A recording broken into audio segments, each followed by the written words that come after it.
Dr. Arnold, thank you for coming today. Thank you. Thanks for the invitation. So this starts out real easy. Please state your full name and date of birth. Philip Gordon Arnold, September 24, 1941. Okay. And would you tell me your parents' name or us your parents' name? Or Frank, or A.F. and Geneva Arnold. Okay. And did they have anything to do with medicine? Did they have any connection there? No one in either family. But then they were born in North Carolina. They're both North Carolinians, both born in the mountains in western North Carolina. Okay. And so you were born there in a hospital? Or? I was born in Lincolnton because that was one of the closest hospitals, and my mother had had my older brother there, and so they had initially lived in Lincoln, but they went back to have her second and only other baby. We talked a little bit before, and western North Carolina is beautiful, particularly along the Blue Ridge Mountains. It still is. Yeah, and will be for a long time. Yes. So, would tell me about your children, if you have grandchildren, and et cetera. How we have two boys only, and the oldest boy is in his late 40s, and he is a physician. He's a sports medicine and family practice physician who is in Seattle at the time. My younger son is Peter, and he is at the University of Mississippi, and he's a plastic and reconstructive surgeon. Okay, so he followed in your footsteps. Well, one of them. He is what he is. Tell me about your wife, how you met her. I went to medical school at University of North Carolina after I finished at Davidson, and I met Susan, my present and only wife, at Carolina, and she was a graduate student in education, and we met and were married there 50 years ago next month. Okay. I guess you didn't get to Durham much. It all runs together now. Yeah. Well, what inspired you to go into plastic surgery? I was a medical student, and our third year in medical, it may be the same now, we did acting internship in surgery. And I was on a service, and the chief resident in general surgery at that time was a guy named Paul Black. And I was on Paul Black's service, and I thought he was just magic. He was such a capable surgeon and a funny guy, and I liked him.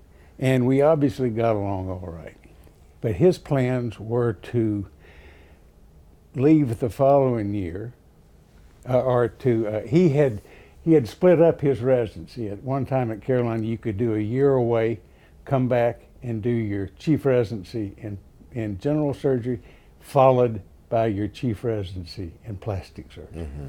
And he had done that. So the next year, when I was a real intern, mm-hmm. he was back as the chief resident in plastic surgery. I was back on his service. And our friendship continued, and my admiration continued, as it does today.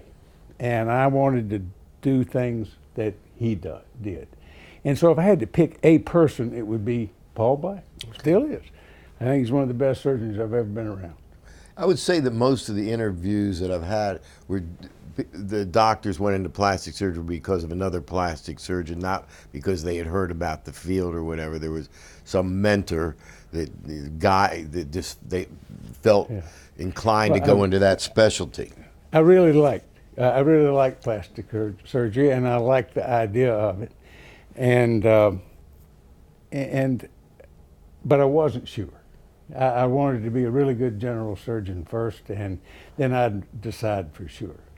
And I guess the deciding factor, it's not a person, that was a situation. I did not get deferred for the Berry plan. And so I volunteered to go if they had let me spend another year in surgery. Mm-hmm. That happened, and I volunteered, and I wound up going, of course, to Vietnam. And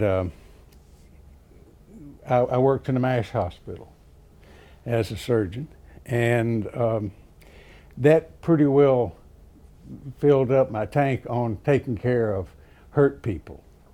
and I began to be more concerned about what was going to happen after these poor guys got sent home. How are they going to get them put back together?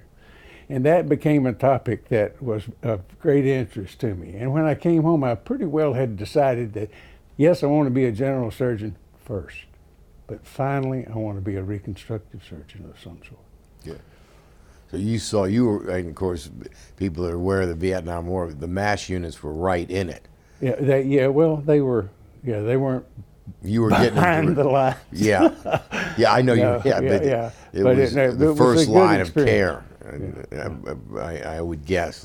I watched the series. Yeah. You know. And the people that you worked with became almost family members, and we know where all of them are, and they know where we are, and I was lucky because I was the only person in my unit that did not have his boards in general surgery. Had a lot of time, but not boards. Yes. And so, and two of the six surgeons I worked with were teachers. Ah. Yeah, one at Walter Reed, one at the University of Kansas. So I was the world's busiest resident in the war. Yes. And I got to do anything and everything, and it was a remarkable experience. And sorry, go on. Anyway, it was one of those Well, if you think about unfortunate but fortunate things. My old teacher, professor in general surgery, Nathan Womack at University of North Carolina, I really admired him, and he was a huge reason that I went into surgery. And we got along well together. I was the last resident he hired, and because I wasn't deferred, I was the last resident to finish that he had hired. Yes. So we were close friends. He wrote me a letter in Vietnam every week, every Friday. And I saved most of them, but he mentioned in there that probably the only people that ever profit from a war are the surgeons, so that I shouldn't be down in the mouth about it, but pay attention and learn what I can. Well, I think we owe our that was good advice. Profession to, in a sense, tragically, World War II, Gillies and the reconstructive efforts and the group that started out and brought us to this point. McIndoe. Thank you. I couldn't remember the name. Thank you, sir. You knew I was thinking. Gilly was one war ahead of him. Oh, okay. But his partner. Interesting. Was his partner in London. Yeah. Well, you've seen momentous paradigm shifts in plastic surgery during your illustrious career. Just talk about them a little bit. And obviously, this will lead into myocutaneous flaps. But I think as far as the shifts that I noticed that I thought were really significant were the education of a plastic surgeon and how it was done and how it was recorded and how score was kept, whether you were doing it or not doing it or getting it or not getting it. And that's from the beginning of your surgical career until you pass your boards. And I think establishing a curricula, and that wasn't simple, right, but establishing a curricula that was acceptable to everybody, and that's still impossible, but we worked at it. And then having a way to do that. And if you had a new idea about something, in order to get it to everybody else, and we're not a selfish group, plastic surgeons aren't. They don't hoard information. That's true. And I really like that about it, and I hope we never, ever give up on that. But to distribute that, you had to make slides, get on the program, wait 6 months, or send your paper in, and then it would surface again 18 months later in a journal. And now, before you finish the op note, you can send it around the world. That's right. And it's just wonderful the way you can. I thought the fax machine was the end of it. It was just going to be wonderful. So did I. Send somebody something in Germany, and my God, they got it the same day. The speed of light. Yeah, and so anyway, I think that shift of moving information, and we're a picture-oriented group of people, and we understand a photograph in the operating room.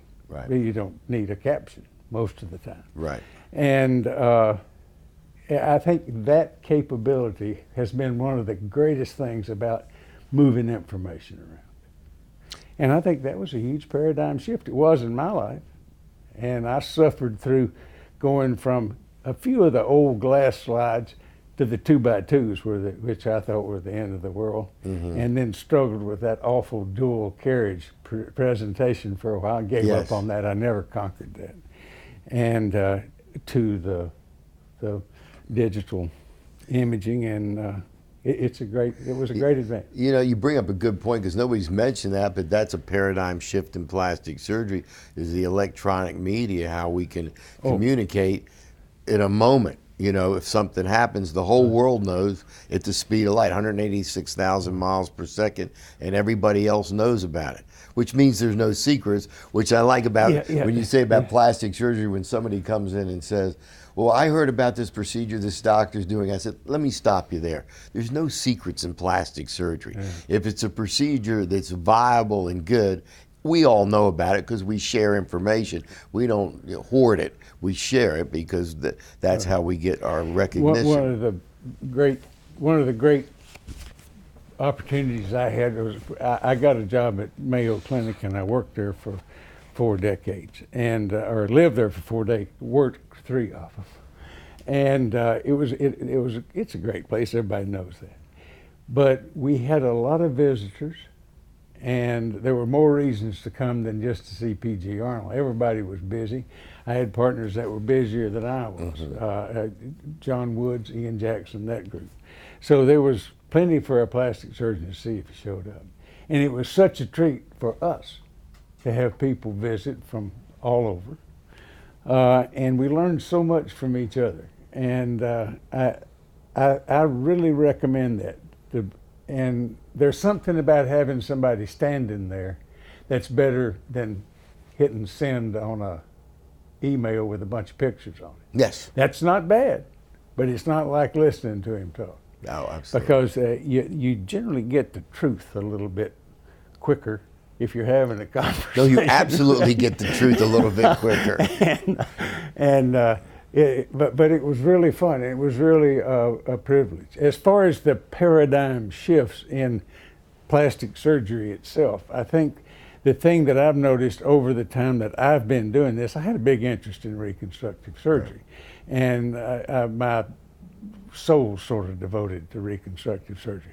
I liked aesthetic surgery. People are shocked to hear me say that. And half my practice was facelifts, eyelids, noses, whatever. And I liked doing it. If I had to do it for a living, I would have retired a lot earlier. But I did it. And I enjoyed it. And I love to see people that weren't sick happier than they were when they started. Right. I really liked somebody that was really sick that I could help. Yes.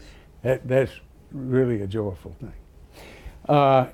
And I think the thing that did that for me, that helped me the most in that endeavor was, first of all, understanding anatomy better.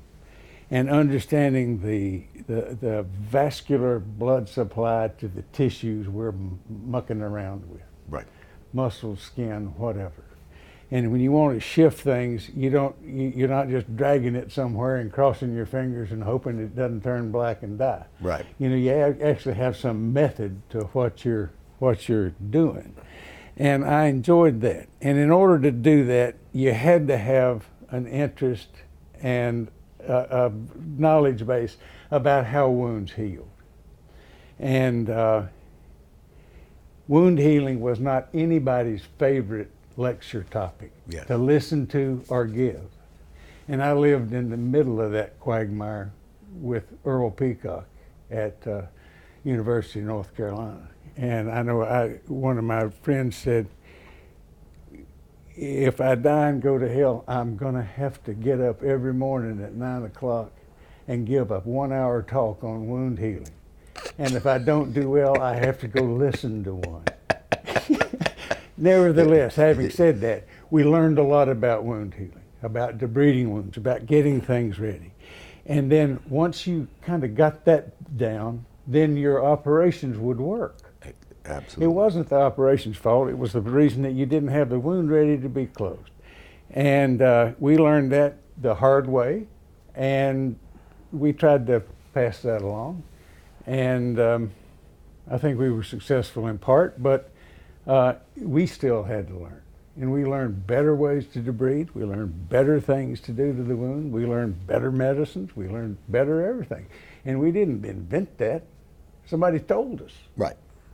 And it was many, many times the person that told me was somebody that came to see what I was doing and looking over my shoulder. And he gave me more help than I ever gave him. Which is why it's So nice to be there. Yeah, it's a great, it's something we're going to miss, I think. I really am glad I didn't miss it. I'm glad I came along when I came along. I was a lucky man.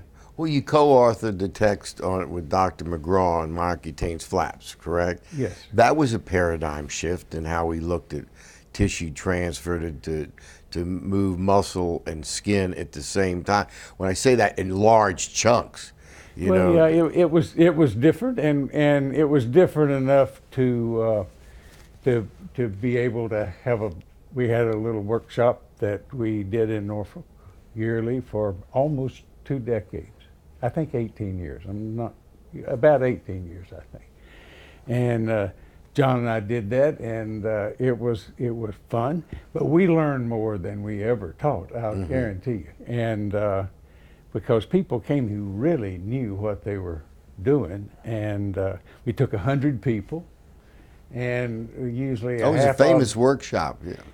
Half of them were usually from the United States, and half of them were from somewhere else. And so we got to meet people from all over the world, and not just meet them, but live with them for a week. Yes. And it's not bad when you put somebody that's in Minnesota down on the beach for a week. That wasn't bad duty. Nah. I liked it. And I really liked the people I met. And they're lifelong friends. Yes. I still see them. I still communicate with them. I don't still operate, Yes. but I still have buddies. Well, we'll get to that part in a That's good, second. yeah. So I guess this segue is good. What do you feel is the most important innovation in our specialty? I think it has been our knowledge of wound healing, our knowledge of how to teach things, and I think the digital thing came in on that. But I think it's a matter of information transfer has been the best. How you do that, I don't think that's ever been settled.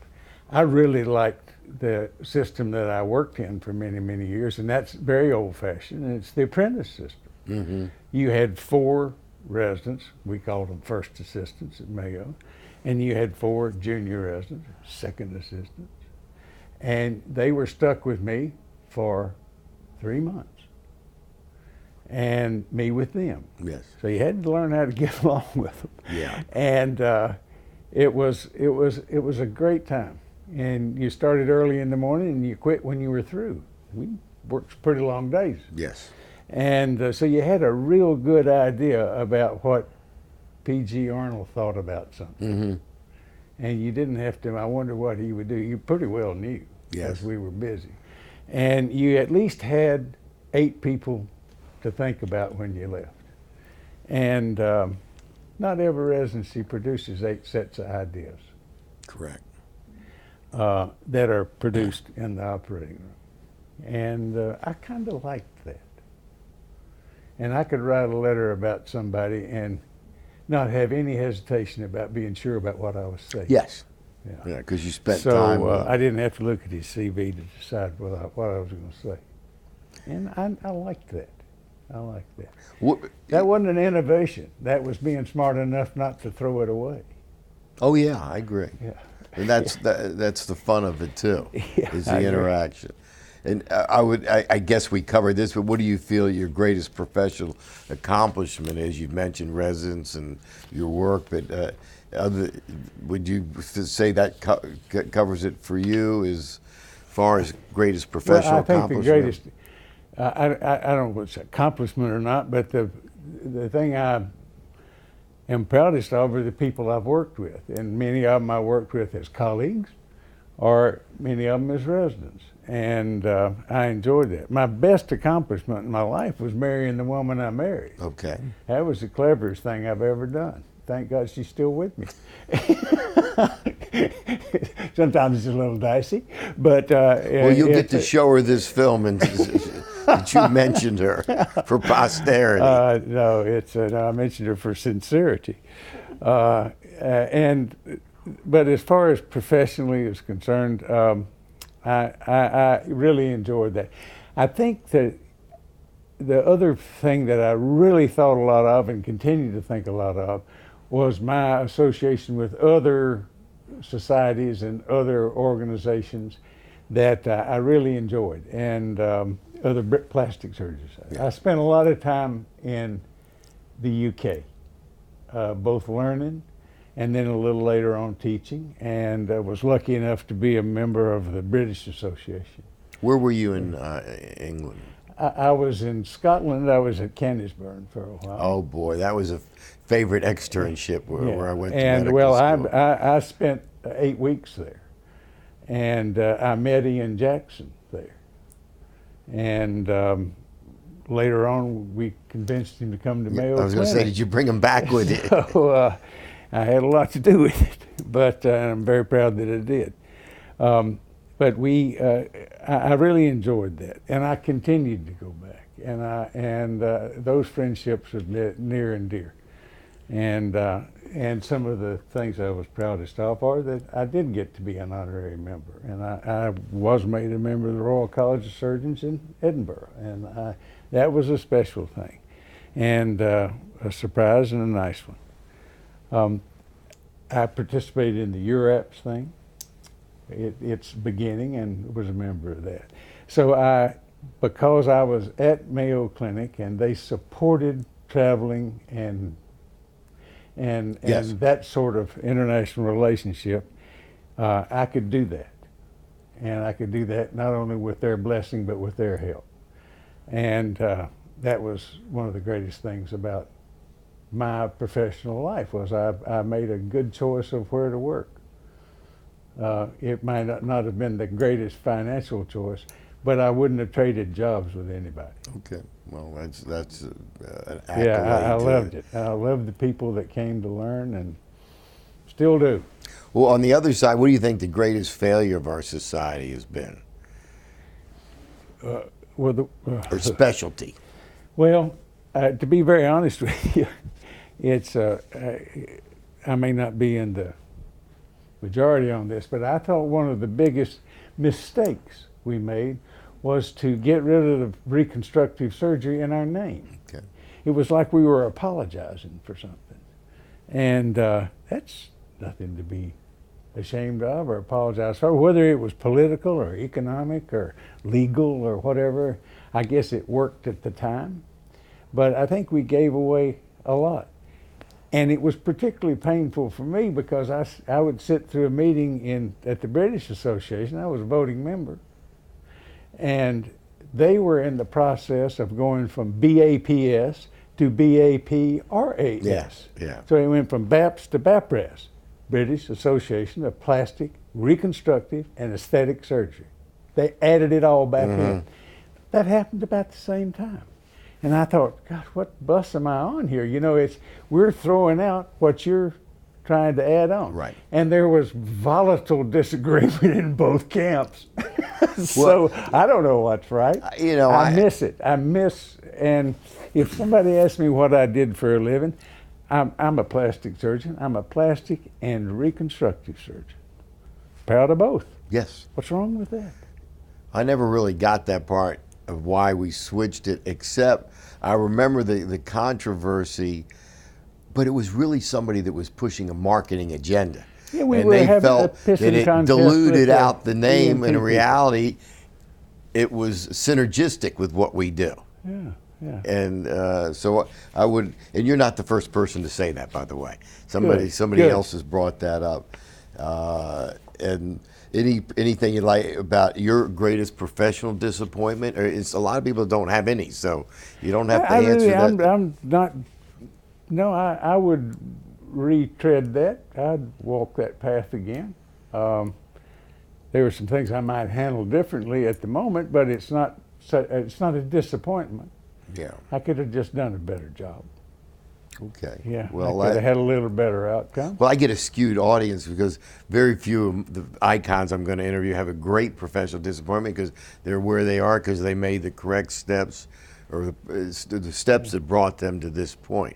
But I like to ask that question Yeah, because no, I I might think get a it's a very surprise. fair question, right? My disappointments weren't in our professional thing. I have some disappointments that are personal, but that's not good for this tape. Right.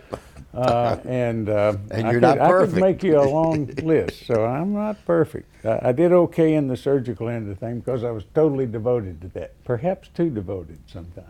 I understand. And what has been your greatest joy?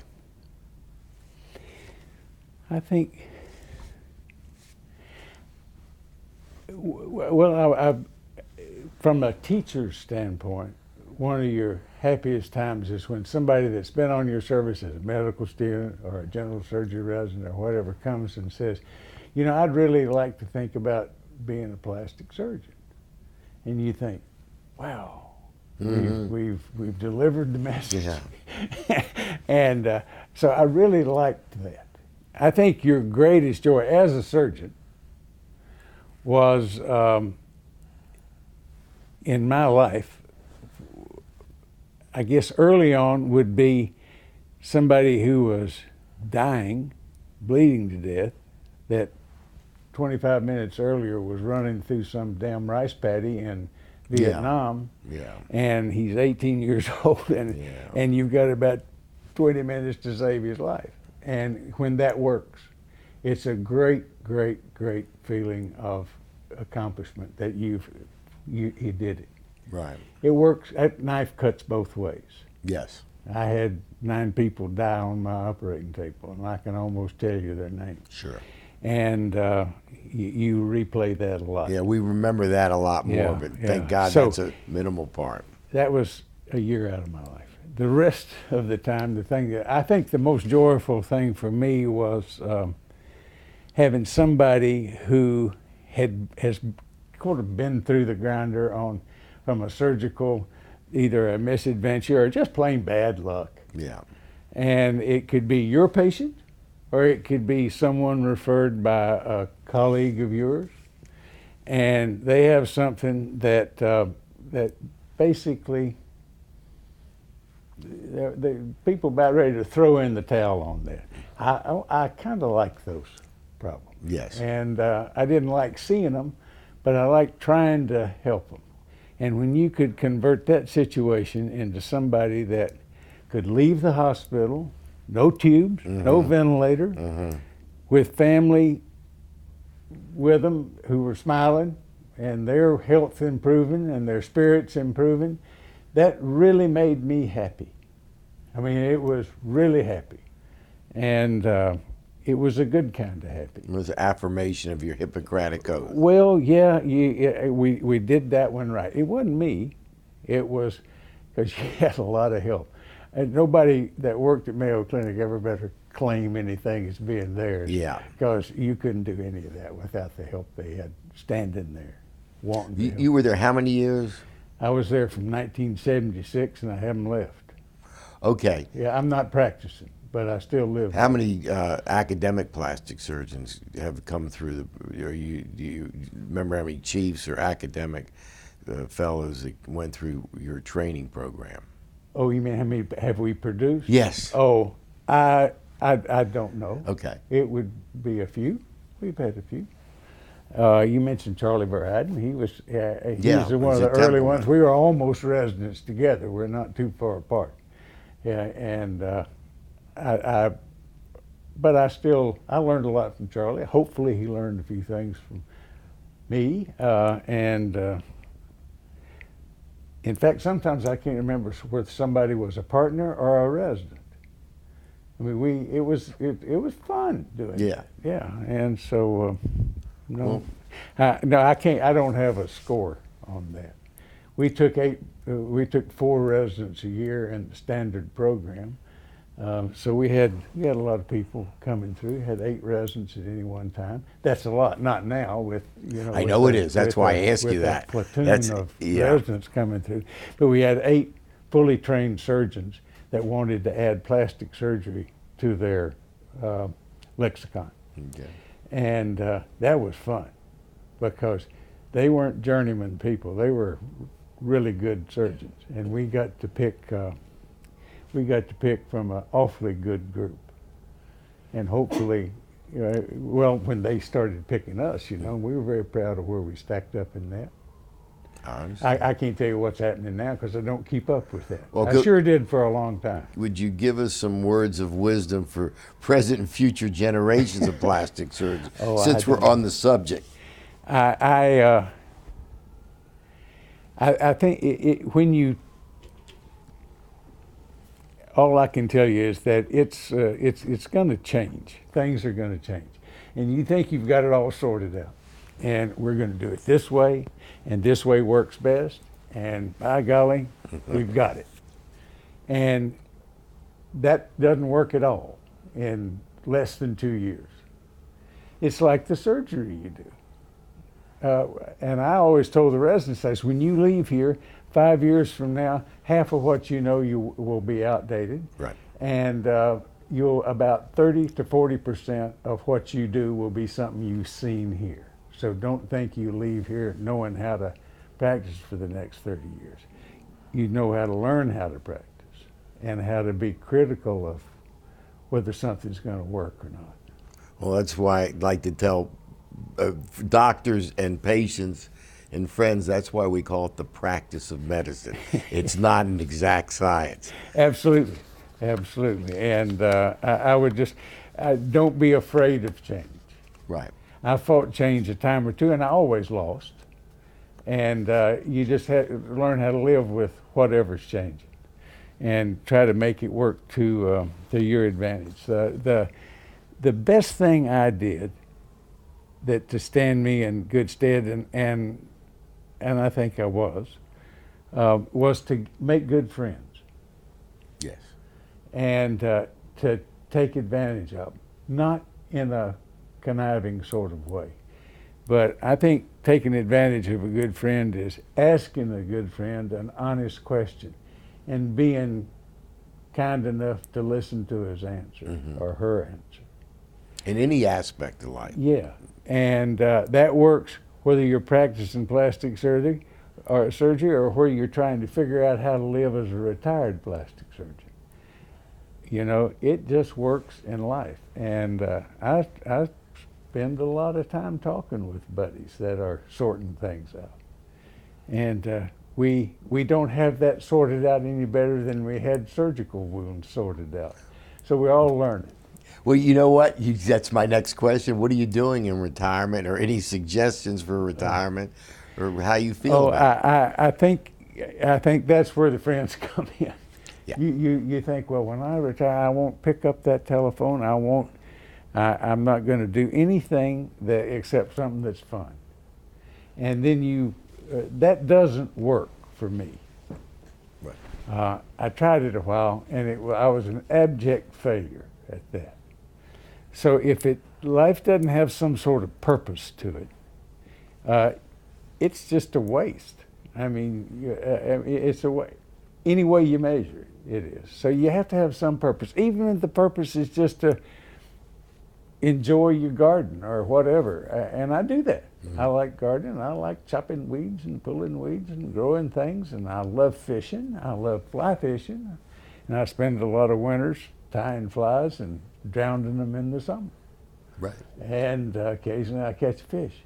But I have a really good time doing that. And I have a really good friend that I fish with. And we've done it for 36 years. And it's all about the fellowship. It is. It's hard to be thrilled alone. Right. And you go full circle back to the person you decided to live with. Right. And so I've been a fortunate man. I got a good job at a good place, and I hope I took advantage of it in a reasonable way. And I'm trying to do the same thing with whatever's left. Well, let me Having a add, pretty good time at it. it's I have to say it's been a great ride. I don't want to say it's still working for me. Oh yeah, yeah. You know, It's which a- is it's why a I good like one. to do this. Well, good for you. Yeah, Thanks for doing it. Well, I got one other question Oh, for okay. you. Is what predictions do you have for plastic surgery in the next quarter century? Well, again, I think you're back to the change. I don't think anybody that's just been at it a long time is any wiser than somebody that just started when you're talking about predictions. Probably somebody that's been in practice for 8 years would be a lot smarter to answer that question accurately than somebody who's been retired for 8 years. So I can't tell you what's coming. I can tell you that it'll be different, and get ready for different, and just it will come, and you can manage it. And I guess I learned that from, and it's going to happen. We're not going to slow that down. I have my youngest son is a plastic surgeon, and I said, "How in the world can you deal with this, or this?" He says, "It's just part of it." Yeah. And I remember when I came to Mayo Clinic and I sat in the surgeon's lounge, and the doctors that were there, they were older people, Dr. Ramon, Ollie Beers, Mark Coventry, those people that are legendary names at the place. They would sit in there, have a cup of coffee, and say, "Do you believe what we have to fill out to go on vacation now?" They gave me a piece of paper. What's this deal about filling out a piece of paper? And now we feel, you type for 15 minutes to go across town. But when I went there, it was very simple. You went to the little cage, said, "I'm going to New York." They handed you a brown envelope. It had $100 bills in it. You left, and off you went to. I spent my entire life. I never had an op note signed, and we just didn't have to get consent forms. You do now. But I think I left at the right time, and I didn't have to make anybody mad over not doing that, and it worked out. But as I said, when I speak to younger people, my son's an example of it. He's not threatened at all by that, and he says to me what I would have said to those men in the lounge 40 years ago when they were growling about having to fill out one piece of paper to take a trip, when they used to just tell somebody, it's a little different place now, and you can't you can't run a business like that the way they used to do it, and I realized that you can't do it the way I used to do it. Right. So Well, you have to embrace it at some point, because if you do. don't, You do. But it's kind of funny to hear myself sound like they did. yes. And I had the same conversations in the coffee lounge, and I realized, one day I just said, it's time for me to hang it up. I sound like Mark Coventry. I sound like Bill Ramon when I'm sitting here growling about this. It's time for me to go. I think it goes hand in hand with the old saying, "Kids aren't what they used to be." Yeah, really. And then you say, "Wait a minute." No. I remember my parents saying that. No, it was enough, and that's good. I'm glad I did. I had a great time. My entire life as a plastic surgeon, I thoroughly enjoyed it. I wouldn't trade it for anything.